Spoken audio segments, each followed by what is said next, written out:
ሰበር ዜና የመካከለኛው ምስራቅ ጦርነት በድጋሚ በኢራንና እስራኤል ተጀምሯል። ኢራን ሌሊቱን በርካታ ዙር ጥቃቶችን ወደ ሰሜን እስራኤል በርካታ ባላስቲክ ሚሳኤሎችን መተኮሷ ተዘግቧል። ኢራናውያን ደስታቸውን በአደባባይ ተሰብስበው ገልጸዋል። የኢራን እስላማዊ አብዮታዊ ዘብ ባወጣው መግለጫ ዛሬ ሌሊት በእስራኤል ላይ የተፈጸሙት ጥቃቶች እንደ ማስጠንቀቂያ አገልግለዋል ብለዋል። ኃይሉ አክለውም እስራኤል ቀደም ሲል በሊባኖስ የፈጸመችውን የጥቃት ድርጊቶች ሲል የገለጸ ሲሆን እነዚህ ድርጊቶች የሚደገሙ ከሆነ ይበልጥ ሰፊ ምላሽ እንደሚኖረው አስታውቀዋል። አዲሱ ምላሽም በክልሉ ውስጥ ያሉትን ሁሉም የአሜሪካና የእስራኤል ኢላማዎችን እንደሚያካትት አስጠንቅቀዋል። የኢራን አብዮታዊ ጥበቃ ኃይል ከሃይፋ በስተደቡብ ምስራቅ የሚገኘውን ራማት ዳቪድ የአየር ኃይል ጣቢያ በባላስቲክ ሚሳኤሎች ማጥቃቱን ተናግረዋል። በተጨማሪም ኢራን በአሜሪካ በኢራንና በእስራኤል መካከል በአፕሪል ወር መጀመሪያ ላይ ተግባራዊ የሆነውን የተኩስ አቁም ስምምነት አሜሪካና እስራኤል ቃል ኪዳናቸውን ባለማክበር ጥሰዋል ስትል ከሳለች። ከዚህ ጋር በተያያዘ የእስራኤል ከፍተኛ ቀኝ ዘመም የብሔራዊ ደህንነት ሚኒስቴር ኢታማር ቤን ግቪር ኢራን በሰሜን እስራኤል ላይ ያደረሰችውን አዲስ ጥቃት ተከትሎ በኤክስ ማህበራዊ ሚዲያ ገጻቸው ላይ በዕብራይስጥ ቋንቋ ባሰፈሩት አጭር መልእክት ዛሬ ማታ ቴሄራን መቃጠል አለባት ሲሉ ተደምጠዋል። በሊባኖስ ሄዝቦላ ላይ እስራኤል እየወሰደች ባለው ወታደራዊ እርምጃ ሳቢያ በኢራን በእስራኤልና በአሜሪካ መካከል ያለው ውጥረት ባለፉት ጥቂት ቀናት ከፍተኛ ደረጃ ላይ ደርሷል። እስራኤል በቤይሩት ደቡባዊ ዳርቻ ላይ ዳግም ጥቃት ለመሰንዘር መወሰኗን ተከትሎ ኢራን ይህ ድርጊት ከተፈጸመ በሰሜን እስራኤል ላይ አዲስ ጥቃት እንደምትፈጽም ማስጠንቀቋ ይታወሳል። በሊባኖስ ሊፈጠር የሚችለውን ሰፊ ግጭት ለመከላከል የአሜሪካው ፕሬዝዳንት ዶናልድ ጄ ትራምፕ በኢራንና በአሜሪካ መካከል በችግር ላይ ያለው የተኩስ አቁም ስምምነት እንዳይፈርስ በማሰብ እስራኤል ከእርምጃዋ እንድትታቀብ በጠንካራ ቋንቋ አሳስበዋል። የእስራኤሉ ጠቅላይ ሚኒስትር ቤንያሚን ኔታንያሁ ይህንን ጥያቄ ቢቀበሉም ሁኔታው ሄዝቦላ ወደ ሰሜን እስራኤል ተጨማሪ ሮኬቶችን እስከማይተኩስ ድረስ የሚል ቅድመ ሁኔታ ተቀምጦበት ነበር። በአሜሪካ አደራዳሪነት በእስራኤልና በሊባኖስ መንግስት መካከል አዲስ የተኩስ አቁም ስምምነት ቢደረግም በምድር ላይ ያለው ሁኔታ ግን ሊረጋጋ አልቻለም። ሄዝቦላ ወደ እስራኤል ሮኬት መተኮሱን በመቀጠሉ እስራኤል በቤይሩት ላይ ጥቃት በመሰንዘሯ ስምምነቱ መፍረሱን የሚያሳዩ ምልክቶች ታይተዋል። የኢራን አብዮታዊ ጥበቃ ኃይል ሌሊቱን በገባው ቃል መሰረት በኢራን በኩል በርካታ ሚሳኤሎችና ድሮኖች ወደ እስራኤል ተተኩሰዋል። አብዮታዊ ዘቡ ጥቃቱ ለ7 ቀናት እንደሚቀጥል ቢያስታውቅም የሌሊቱ ጥቃት እንደ ማስጠንቀቂያ የተወሰደ ሊሆን እንደሚችል የሚጠቁሙ ምልክቶች አሉ። አሁን ያለው ሁኔታ በአብዛኛው የተመካው በእስራኤል ምላሽ ላይ ነው። በሁለቱ ሀገራት መካከል የሚቀጥል የጥቃትና የአጸፋ ጥቃት ውህደት ለረጅም ጊዜ ሲሰጋ የነበረውን የኢራን እስራኤልን ጦርነት ሊያቀጣጥል ይችላል። በዚህ ውጥረት ውስጥ የአሜሪካው ፕሬዝዳንት ዶናልድ ጄ ትራምፕ ሁኔታውን ለማረጋጋት የሚያደርጉት ጥረት የሁኔታው ወሳኝ አካል ሆነዋል። ይህ አዲስ ክስተት በግልጽ ያሳየው ነገር ቢኖር በሊባኖስ ያለው ግጭት በሰፊው ቀጠና ላይ ለሚፈጠሩ ቀጣይ ክስተቶች ሁሉ ዋነኛ ማጠንጠኛ መሆኑን ነው።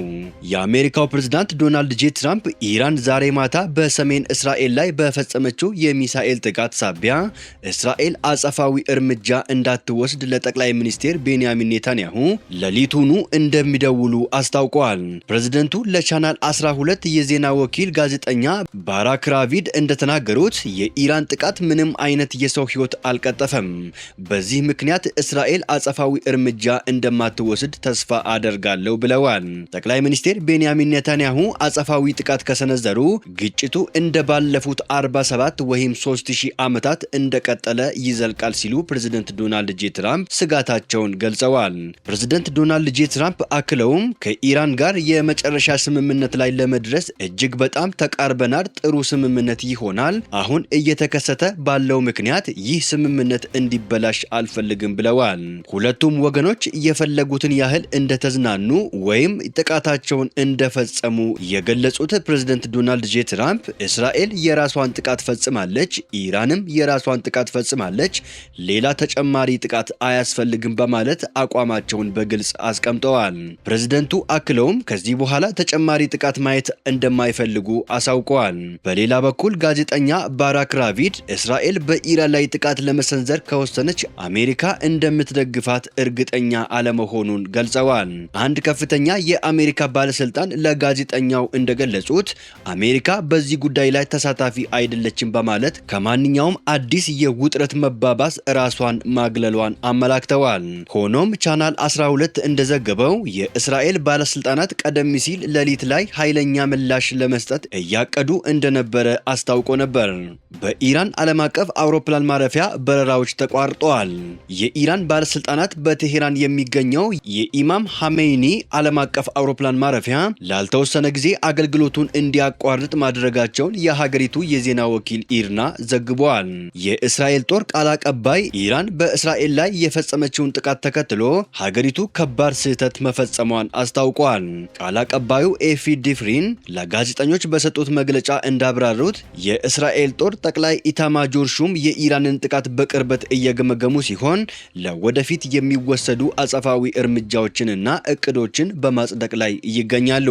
በተጨማሪም ቃል አቀባዩ የእስራኤል ጦር በመላው ሊባኖስ እያካሄደ ያለውን ወታደራዊ እንቅስቃሴ አጠናክሮ እንደሚቀጥል አረጋግጠው ጦሩ ከማንኛውም አቅጣጫ ሊመጣ ለሚችል ተጨማሪ ጥቃት ሙሉ ዝግጅት ማድረጉን አስረድተዋል። በሰሜን እስራኤል የአየር መከላከያ ስርዓቶች ስራ ላይ በመሆናቸው ሳይረኖች ተሰምተዋል። የእስራኤል ሀገር ውስጥ ግንባር እዝ በመላው ሀገሪቱ የሚደረጉ እንቅስቃሴዎችን የገደበ ሲሆን እስከ ሰኞ ምሽት ድረስ ትምህርት ቤቶችን አግደዋል። የባህር ዳርቻዎችንም ዘግተዋል። ይህ የዓለማችንን ትኩረት የሳበው የመካከለኛው ምስራቅ ቀውስ አዲስና ያልተጠበቀ አቅጣጫ እየያዘ ነው። የእስራኤሉ ጠቅላይ ሚኒስትር ቤንያሚን ኔታንያሁ የአሜሪካው ፕሬዝዳንት ዶናልድ ጄ ትራምፕ ያቀረቡላቸውን ጥያቄ በመቀበል ኢራን ለፈጸመችው የባላስቲክ ሚሳኤል ጥቃት ሊሰጡት የነበረውን አጸፋዊ እርምጃ ለጊዜው ማዘግየታቸው ተሰምተዋል። ይህ የሆነበት ዋነኛው ምክንያት አሜሪካ ከኢራን ጋር እያደረገች ላለው የዲፕሎማሲ ስምምነት ጥቂት ቀናትን ለመስጠት በማሰብ ነው።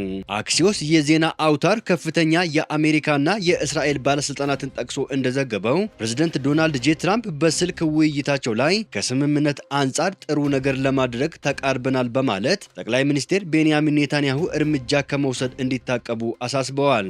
ጠቅላይ ሚኒስትር ቤንያሚን ኔታንያሁ መጀመሪያ ላይ እስራኤል አጸፋዊ ጥቃቱን እንድትፈጽም ትራምፕን ለማሳመን ቢሞክሩም በመጨረሻ ግን ለፕሬዝደንቱ ጥያቄ በግማሽ ልብም ቢሆን ተስማምተዋል።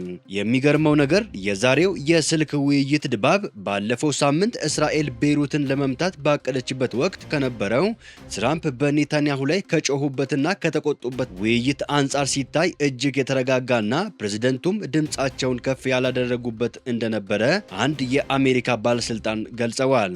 የትራምፕ አስተዳደር አሁን ባለው ሁኔታ ትንሽ ጊዜ የገዛን ይመስለናል ብለዋል። ባለስልጣኑ አክለውም ፕሬዝደንት ዶናልድ ጄ ትራምፕ ከኢራን ጋር ስምምነት ላይ ለመድረስ መቃረባችንን አጥብቀው ያምናሉ። እኛም በመጨረሻው የጨዋታ ደቂቃ ላይ ሆነን ለምን ነገሮችን እናበላሻለን? ፕሬዝደንቱ ይህንን ጉዳይ ለ3 ወራት ስንሰራበት ቆይተናል። አሁን መጨረስ ያለብን ጊዜ ነው ብለው ያምናሉ ብለዋል። በዚህም ምክንያት ከእስራኤል በኩል አፋጣኝ ጥቃት ይሰነዘራል ተብሎ አይጠበቅም። ምንም እንኳን ይህ ውይይት ቢደረግም ቻናል 12 እንደዘገበው በእስራኤል በኩል እስካሁን ይፋዊ ውሳኔ አልተላለፈም። ኔታንያሁ አሁንም ከፍተኛ የጸጥታ ባለስልጣናት ጋር እየመከሩ ይገኛሉ። በሌላ በኩል ሁለት የአሜሪካ ባለስልጣናት ለቻናል 12 እንዳረጋገጡት የኢራን ጥቃት ላስነሳውና ዛሬ ጧት በቤይሩት የሄዝቦላ ኢላማዎች ላይ ለተፈጸመው የእስራኤል ጥቃት ዋይት ሃውስ ምንም አይነት አረንጓዴ መብራት አላሳየም፣ በጉዳዩ ላይ ምንም ተሳትፎ አልነበረንም ሲሉ አስተባብለዋል። ይህ አስተያየት እስራኤል አስቀድማ ለዋሽንግተን አሳውቃለች ሲል ቀደም ብሎ ከወጣው የሳውዲ ዘገባ ጋር የሚቃረን ሆኖ ተገኝተዋል። በተቀሰቀሰው ጦርነት ዙሪያ ተጨማሪ መረጃዎችን በፍጥነት እናቀርባለን። ቻናሉን ሰብስክራይብ አድርጉ፣ ቪዲዮን ላይክ አድርጉ። ሐሳባችሁን ደግሞ በኮሜንት መስጫ ሳጥኑ ውስጥ መጻፍ ይችላሉ። በሌላ ሰበር መረጃ እስከምንገናኝ በያላችሁበት የዓለም ዳርቻ ቸር ቆዩልን። ሰላም ለዓለማችን ይሁን።